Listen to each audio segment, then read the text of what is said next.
Good morning, everybody. It is 8:30, so I'm here in my Wellington office this morning. What a windy Wellington day it is. So yes, the clouds are screaming across the sky. No rain, because there's no way that the clouds can stop to deliver any rain.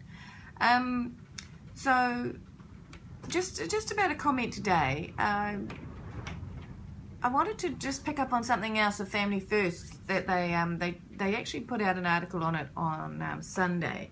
And then on Monday it was picked up as an editorial, and basically what we're talking about is the complete lack of capacity now of many New Zealand families to actually have a parent stay at home and raise their children, at least until the age of 3.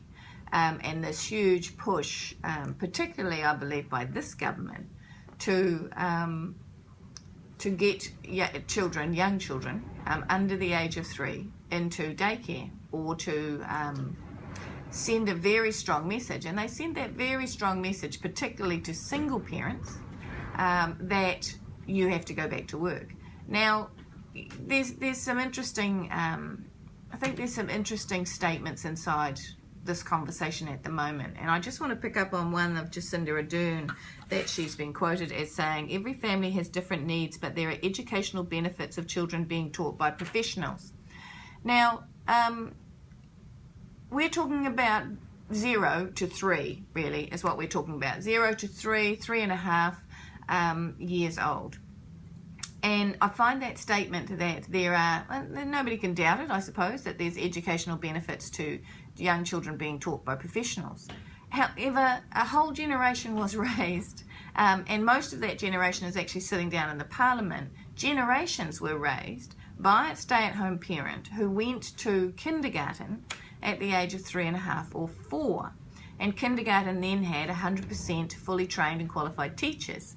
Now, and their parents raised those children and taught them things while they were at home, because they spent time with them. And there were play centre, there were play groups and coffee mornings and other ways that children interacted and parents were able to learn off each other. My mother, for example, there was one child rearing book, and as opposed to the hundreds that are out there today. She was a trained and qualified teacher, but she was a stay-at-home parent up until my younger sister was 4. And strangely enough, we've all managed to go on into society. So I find it incredibly interesting what has changed, because human beings haven't changed, actually. Human beings haven't changed that much. The circumstances in which they live has changed. And I would agree with Family First that I believe that stay-at-home parenting has been devalued by the state.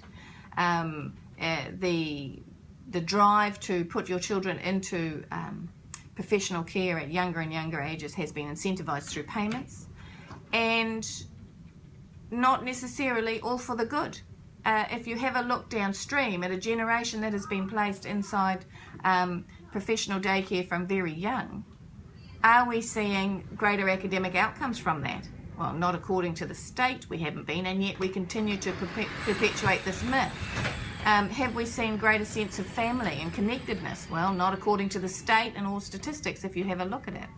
So I do believe that there's something in what Family First says, and it's an area that I'm going to have a look at from a political perspective, because the pendulum, the whole purpose of affordable daycare was for women to have choice, and yet what's been removed is the choice for parents now to actually stay at home and raise their own children before putting them into professional early childhood education at 3, 3.5, 4 years old. So that's just my little comment on some stuff that's in the news. Okay, bye-bye.